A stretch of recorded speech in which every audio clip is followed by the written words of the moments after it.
Magandang araw sa inyong lahat. Ako si Ronald at nais kong simulan ang kwentong ito ng may isang malalim na tanong. Paano mo malalaman kung isang buhay na ba ang naisin mo? O isang pagnanasa na lang na wala ng patutunguhan? Ako, matagal ko nang tinanong ang sarili ko. 7 taon na kaming kasal ni Clarice. Una ko siyang minahal sa isang simpleng pagkikita at ang mga unang taon ng aming pagsasama ay puno ng tamis at pag-asa. Isang magandang pamilya, 2 anak, at ang takbo ng buhay na akala ko'y magiging perpekto. Ngunit sa paglipas ng panahon, ang mga bagay na akala ko'y madali ay nagsimula ng magbago. Hindi ko na alam kung kailan nagsimulang mawalan ng init ang aming relasyon. Siguro dahil sa pagkakaroon ng 2 anak, o baka naman ang buhay pamilya na puro routine. Gabi-gabi, kaming magkatabi sa kama, pero parang milya ang pagitan namin. Hindi na tulad ng dati, wala na ang mga titig na may mga lihim na sinasabi. Ang mga halik na may kasamang init ng katawan ay naging mga simpleng paghaplos lang. Hindi ko na maalala ang huling beses na hinawakan niya ako, hindi dahil kailangan, kundi dahil gusto niya. Para bang unti-unting naglaho ang pagmamahal na sa simula'y akala ko'y walang hanggan. Doon ko naisip may kulang. At sa bawat araw na lumilipas, ang laging tanong sa utak ko, ano nga ba ang tunay na ibig sabihin ng pagmamahal? Dumating si Liza, ang auntie ni Clarice. Tita niya. Mas matanda siya sa asawa ko ng 5 taon, ngunit hindi mo siya aakalain na may edad na. Magaan siyang kausap, matalino, at hindi maikakaila na may kakaibang aura siya. Siya ang madalas magpunta sa bahay upang tumulong kay Clarice, mag-alaga sa mga bata at magluto para sa amin. Tinutulungan niya si Clarice sa lahat ng bagay na hindi ko na kayang gawin. Pero sa kabila ng lahat ng iyon, may isang bagay na hindi ko kayang itago. Ang paraan ng tingin ni Liza sa akin. Totoo, siya'y may sariling buhay. At walang sino man ang magsasabing may mali sa pakikisalamuhan niya sa aming pamilya. Ngunit sa mga pagkakataong magkausap kami, may mga titig na tila may mga saloobin na hindi maipaliwanag. Sa mga simpleng pag-usap namin sa sala, o sa mga gabing tapos na ang lahat at ang buong bahay ay tahimik, ramdam ko ang hindi maipaliwanag na tensyon sa pagitan namin. Ang gabi na iyon, habang ang mga anak ko at si Clarice ay natutulog, nagising ako sa uhaw. Pumunta ako sa kusina at doon ko siya nakita. Basang-basa ang buhok, nakasuot ng puting sando na halos hindi na nagtatago ng anuman. Hindi siya nagulat nang makita ako. Hindi siya umiwas. Tiningnan niya lang ako ng diretso sa mata at may marahan niyang bulong. Giniginaw ako, Ronald. Sa mga salitang iyon, nagsimula ang lahat, walang salita. Ngunit ang katawan na lang namin ang nag-usap. Hindi ko na kailangan pang itanong kung ano ang nararamdaman ko. At siya, hindi rin. Sa mga susunod na gabi, umabot kami sa mga sandali na hindi ko kayang itago sa sarili ko. Ang init ng katawan ni Liza na sumasalubong sa akin. Ang bawat halik na tila nauubos ang hangin sa katawan ko. Siguro, masasabi ko na hindi ko na maalala kung anong pakiramdam ng isang buhay na may ligaya. Siguro nga, matagal ko nang nakalimutan. Ngunit sa mga gabing iyon, kay Liza ko natagpuan muli ang sarili ko. Ngunit habang naglalakad kami sa madilim na landas na ito, hindi ko alam kung tama ba ang ginagawa ko o kung may mas masakit pang mangyayari. Nagsimula na akong mag-isip kung saan ako pupunta. Kung tama ba ang nararamdaman ko o isang pagkakamali lang. Pero sa mga sandaling iyon, sa bawat gabing kay Liza, ramdam ko na buhay ako. Hindi ko na alam kung paano ko ipapaliwanag ang mga nangyayari. Ngunit alam ko, isang bagay na lang, ang buhay ko, Hindi na tulad ng nandyan ka na naman, Liza. Lagi ka lang nandyan at hindi ko na alam kung paano pa magtatago ng nararamdaman ko. Isang gabi, habang ang lahat ay tahimik, ang mga alaalang ito, ang mga gabing magkasama tayo, ay paulit-ulit na bumangon sa isip ko. Sobrang lakas ng hangin sa labas at ang mga ilaw sa paligid ng bahay ay mahina. Tanging ang mga tunog ng gabi ang naririnig ko. Ngunit sa kabila ng lahat ng iyon, ang tanging naririnig ko ay ang sariling tibok ng puso ko. Si Clarice at ang mga anak namin ay natutulog na sa itaas. At ikaw, nandyan ka sa sala, nakaupo at nagbabasa ng libro. Hindi ko alam kung anong nangyari, pero parang nawala ang oras nang makita ko ang mga mata mong nakatingin sa akin. Minsan, akala ko naiisip ko lang ang lahat ng ito, ngunit habang patagilid na tumingin sa'yo, ramdam ko ang tensyon sa hangin. Ako na mismo ang nagdesisyon. Hindi ko na kayang magtago. Hindi ko na kayang dumaan pa sa mga araw na hindi ko sasabihin ang nararamdaman ko. Hindi ko alam kung paano nagsimula. Pero, alam ko, ang bawat gabing magkasama tayo, palalim ng palalim ang nararamdaman ko. Ang mga galak na dulot ng iyong mga titig. Ang init na nadarama ko sa bawat malapit na pag-uusap. At ang mga maliliit na galak na nagmumula sa mga simpleng pag-akbay mo sa akin. Lumapit ako sa iyo nang may kabigatan sa dibdib. Hindi ko alam kung saan magsisimula, pero alam ko, kailangan ko nang sabihin. Liza, mahina kong sabi, may gusto akong iparating sa iyo. Hindi ko na alam kung paano ko ba ipapaliwanag, pero may nararamdaman na akong iba para sa iyo. Tahimik ka lang. Nakatingin sa akin. Hindi ko alam kung anong iniisip mo. Pero ramdam ko na parang may isang pader na lumitaw sa pagitan natin. Hindi mo ako pinipigilan. Pero parang may isang di mabilang na mga tanong na hindi mo kayang sagutin. Tumingin ka sa mga mata ko at sumagot. Ronald, minsan may mga bagay na mahirap sagutin agad. Hindi ko alam kung ano ang hinahanap mo. O kung ano ba ang nararamdaman ko. Nakaramdam ako ng gulo sa loob ko. Parang may mga saloobin na hindi ko kayang ayusin. Walang kasiguraduhan sa sinabi mong iyon. At hindi ko alam kung paano mo tinanggap ang mga sinabi ko. Hindi ko alam kung may pag-asa ba o kung nagkamali ako ng timing. Hindi ko alam kung iniwasan mo ako o kung nilalaro mo lang ang nararamdaman ko.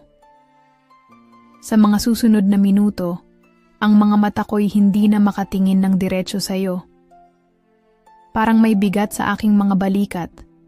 Isang uri ng sakit na hindi ko kayang ipaliwanag. Lahat ng nararamdaman ko, ang init ng katawan ko, ang takot na baka mawalan ako ng lahat, ay naghalo-halo sa aking isipan. Ang mga tanong ay patuloy na bumangon. Ano nga ba ito? Tama ba ito? Naglakad ako palayo sa iyo. Hindi na kayang maghintay pa para sa mga sagot na hindi ko pa alam. Habang umuusad ang mga minuto, nararamdaman ko ang paghihirap sa aking puso. Kung dating madali akong makakalimot, ngayon hindi ko kayang magbago. Hindi ko kayang iwasan ang nararamdaman ko. At mas lalong hindi ko kayang magpatuloy sa buhay na ganito, na walang alam kung anong mangyayari. Hindi ko alam kung anong mangyayari sa atin, Liza. Kung paano ko ba tatanggapin ang mga sinabi mong iyon. Ang puso ko, ang katawan ko, lahat ay naguguluhan. Ang mga gabing magkasama tayo ay nagsimula ng magbago. Sa mga sandaling iyon, ang mga tanong ko ay dumami. Ngunit ang natitira sa akin, ang tanging sigurado ako, ay ang nararamdaman ko para sa'yo. Sana, sa mga susunod na araw, makita ko kung saan ito patungo. Minsan, naiisip ko na baka mali nga ako. Minsan, naiisip ko kung sana hindi ko na lang sinabi ang lahat. Pero hindi ko na pwedeng balikan ang mga salita kong yun. Liza, pagkatapos ng gabing iyon, parang may naputol na bagay sa pagitan natin. Hindi mo na ako tinitingnan ng tulad ng dati. May mga araw na parang hindi ko na ikaw kilala at ako'y naguguluhan sa mga tingin mong hindi ko maintindihan. Hindi ko alam kung paano haharapin ang mga susunod na araw. Yung mga gabing tahimik, ang hangin na mahangin sa kwarto, at ang mga sulyap mong hindi ko maipaliwanag. Ang sakit, Liza. Ang sakit ng hindi mo malaman kung ano ang nararamdaman mo. Ang mga galak ko ay napalitan ng kalituhan. Dati, masaya akong makita ka. Ngayon parang isang estranghero ka sa akin. At ako'y natatakot na hindi ko na kayang bumalik sa dati. Wala akong ibang mapuntahan kundi ang mga silid ng isip ko. At doon ko rin nadama ang bigat. May mga pagkakataon na nararamdaman ko ang tensyon sa bawat sulok ng bahay. Ang mga mata ni Clarice, hindi ko alam kung may nakikita siyang iba, pero abala siya sa sarili niyang mundo, mga bagay na hindi ko kayang ilahad sa kanya. Minsan naiisip ko, may alam kaya siya? O baka naman may mga hindi siya nais malaman? Ang mga araw ay naging mahirap. Pagpasok ko sa bahay, ramdam ko na ang presensya ni Liza, pero may pader sa pagitan namin. Ang mga simpleng tingin ay nagiging mahirap na. Hindi ko na kayang makipag-usap ng natural sa kanya. Ang bawat galak ko ay napapalitan ng tanong, ano ba ito?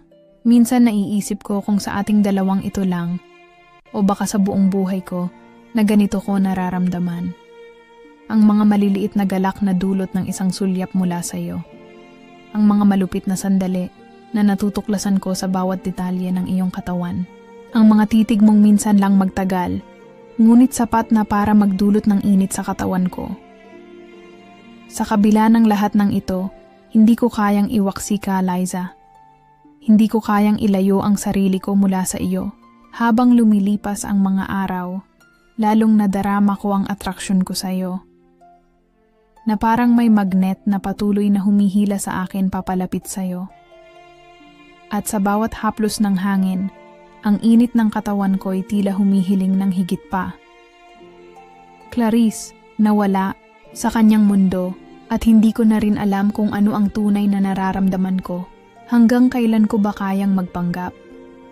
Hanggang kailan ko kayang magtago sa loob ng mga pader na ako mismo ang nagpatayo? Wala akong sagot. Bawat sulyap ko kay Liza, hindi ko kayang itago. Hindi ko kayang pigilan ang nararamdaman ko. At hindi ko rin kayang sabihin kay Clarice. Ang mga gabing magkasama kami ni Liza, kahit hindi kami nagsasalita, ay puno ng tensyon. Ang bawat galaw niya ay may kahulugan. Ang mga simpleng bagay na madalas ay wala ng halaga, ngayon ay nagiging mahahalaga. Ang mga galak ko ay nagiging lihim, at ang mga tanong ko ay lalong tumitindi. Hindi ko na alam kung saan ko patutungo. Ang puso ko ay naguguluhan. Ang mga araw ay nagsimulang magmukhang magkaiba. Ang bawat hakbang ko ay parang isang pagsubok. Minsan, iniisip ko kung anong nangyari sa relasyon namin ni Clarice. Noon, kahit na hindi perpekto, ramdam ko pa rin ang kanyang pagmamahal. Pero ngayon, parang may mga pader na sa pagitan namin. At hindi ko na alam kung paano ko dapat ipaliwanag ang sarili ko. Minsan, hindi ko rin matukoy kung ano ang nararamdaman ko. Ang mga tanong ko sa sarili ko ay hindi na tumitigil. Ano nga ba ang nangyayari sa akin? Bakit parang hindi ko na kayang magpatuloy sa relasyon ko kay Clarice? Kahit na alam ko na hindi ko kayang iwan siya. Hindi ko kayang ilabas ang nararamdaman ko. Hindi ko kayang ipaliwanag ang mga damdamin na kumikilos sa aking puso. Si Liza.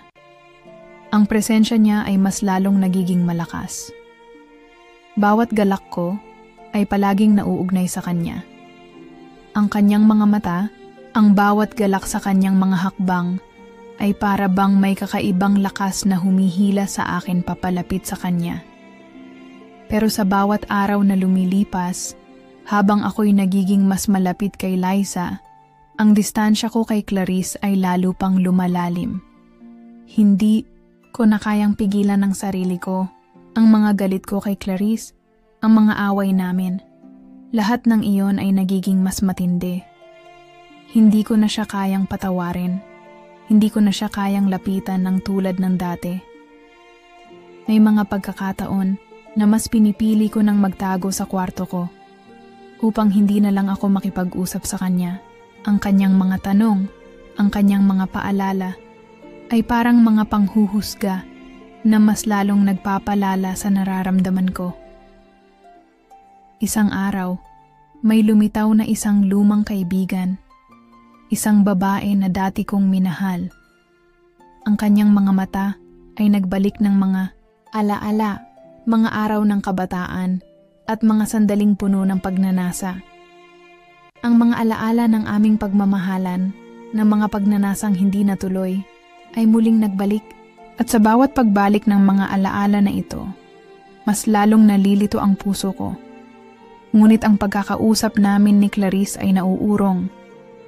Ang mga galit ko sa kanya ay nagsimula ng magsalita. Nagiging mas magulo ang sitwasyon at hindi ko na kayang itago pa ang nararamdaman ko. Sa bawat pagkakataon na makikita ko siya, parang may mga saloobin akong hindi kayang ilabas. Ibang-iba na siya. Hindi ko na siya kayang mahalin ng tulad ng dati. At doon ko nagawa ang isang bagay na hindi ko alam kung anong epekto nito sa lahat. Sa isang pagkakataon ng pagkabigo at kalituhan, tinawagan ko si Liza. Tinawagan ko siya sa gitna ng gabi at hindi ko na kayang pigilan ang sarili ko. Hindi ko kayang itago pa ang nararamdaman ko. Nais ko siyang maramdaman. Nais ko siyang makita, hindi lang bilang isang auntie ni Clarice, kundi bilang isang babae na aking nararapat. Ngunit nang magkasama kami, ang init ng katawan ko ay tila nagbigay daan sa mas malalim na pagkalito. Sa sandaling iyon, hindi ko alam kung anong magiging epekto ng mga galak na iyon. Ang mga tanong ko ay mas lalong lumalim at ang mga hindi pagkakaunawaan ay mas lalong umabot sa punto ng pagiging masakit. Wala akong kasiguraduhan, ngunit ang init na nararamdaman ko ay nagbigay liwanag sa isang madilim na landas. Minsan, may mga gabi na ako lang mag-isa sa kwarto ko, nakaupo sa gilid ng kama, at ang buong paligid ay tahimik. Hindi ko na alam kung gaano katagal ako nag-iisip. Ang mga sandaling ito, yung tahimik na oras na ako lang mag-isa, ay nagiging mas matindi. Para bang ang buong mundo ay humihinto at ako na lang ang natitira sa lahat ng ingay.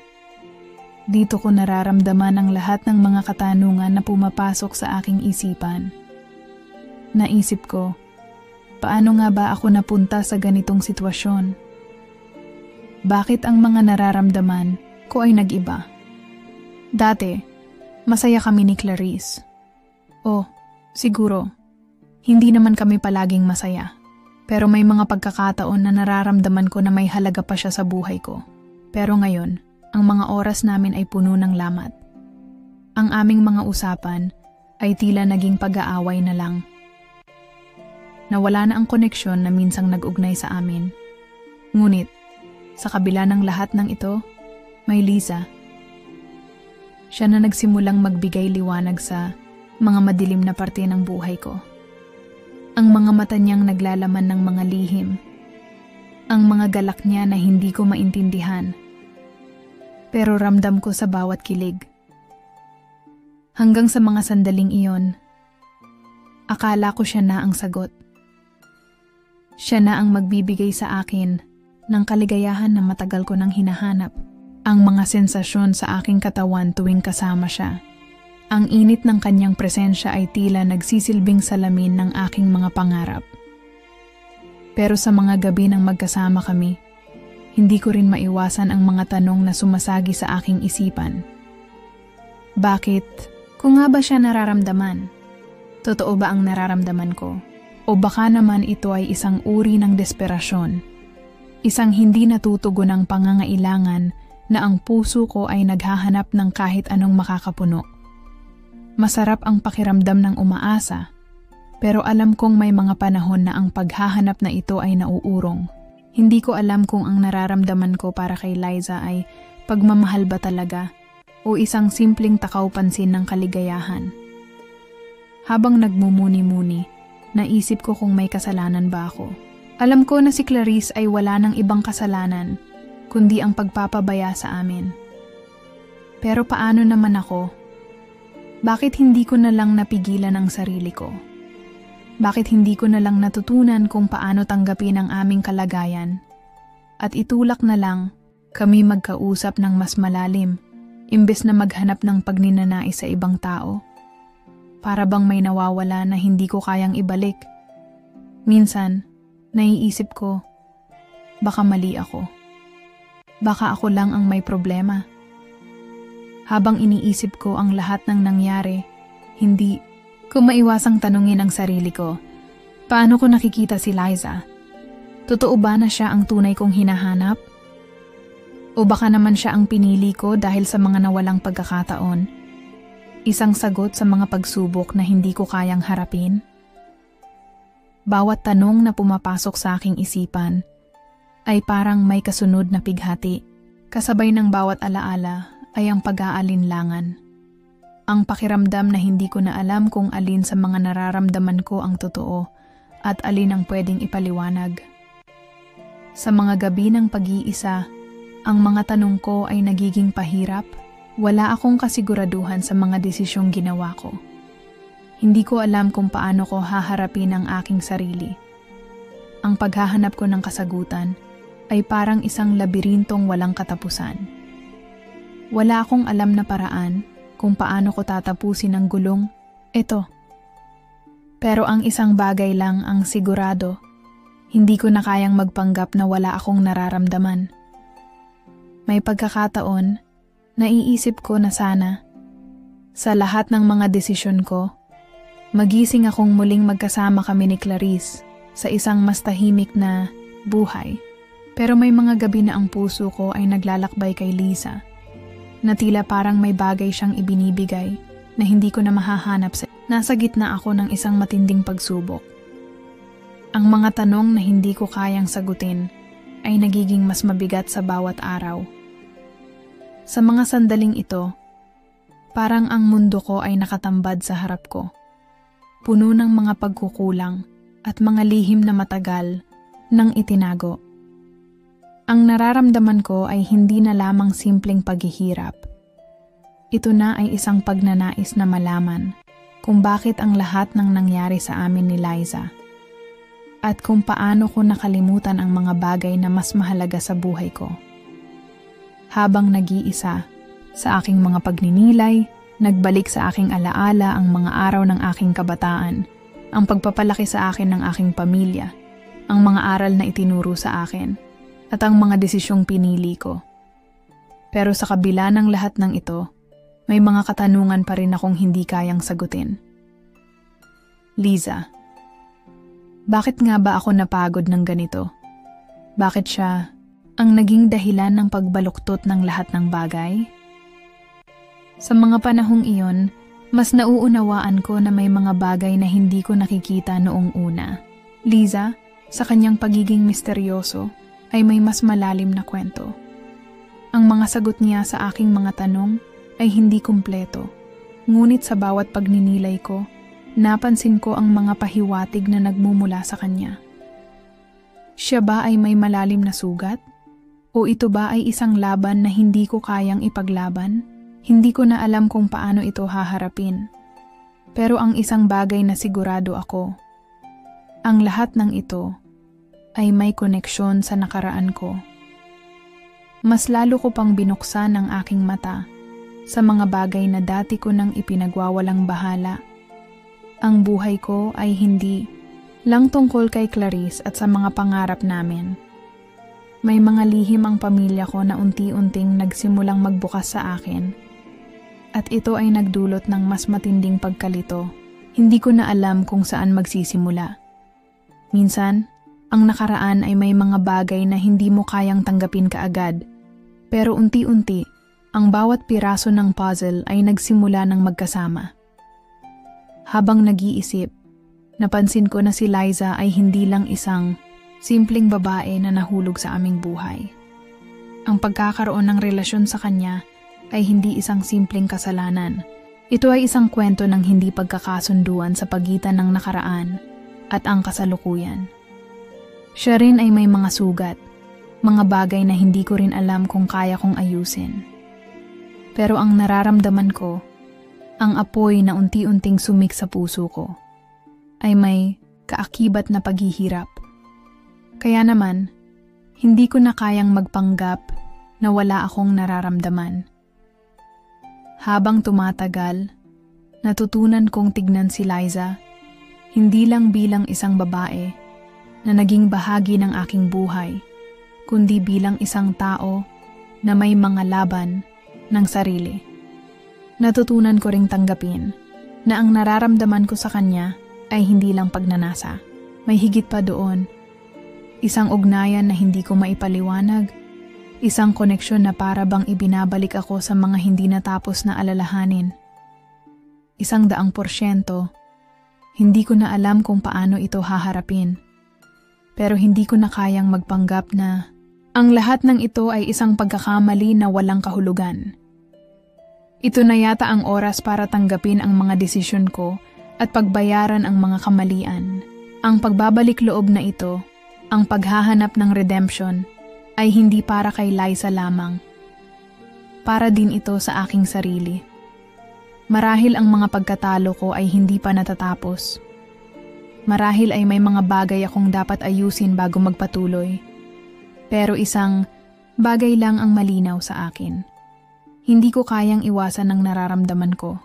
At sa bawat hakbang ko, umaasa akong makakahanap ako ng kalinawan. Nasa isang silid ako, nag-iisa, nagtataka kung anong nangyari sa akin.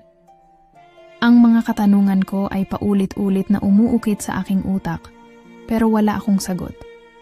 Minsan, may mga bagay na hindi mo kayang tanggapin, at sa sandaling iyon, ako ay natutuklasan ang isang katotohanan na nagbago ng lahat. Si Liza, ang babaeng naging dahilan ng maraming pag-aalinlangan sa aking puso, ay hindi lamang isang tita, isang babae na naging bahagi ng aking buhay. Ang bawat emosyon na iniiwasan ko ay may mga ugat na hindi ko nakikita. Liza, siya ay aking tunay na ina.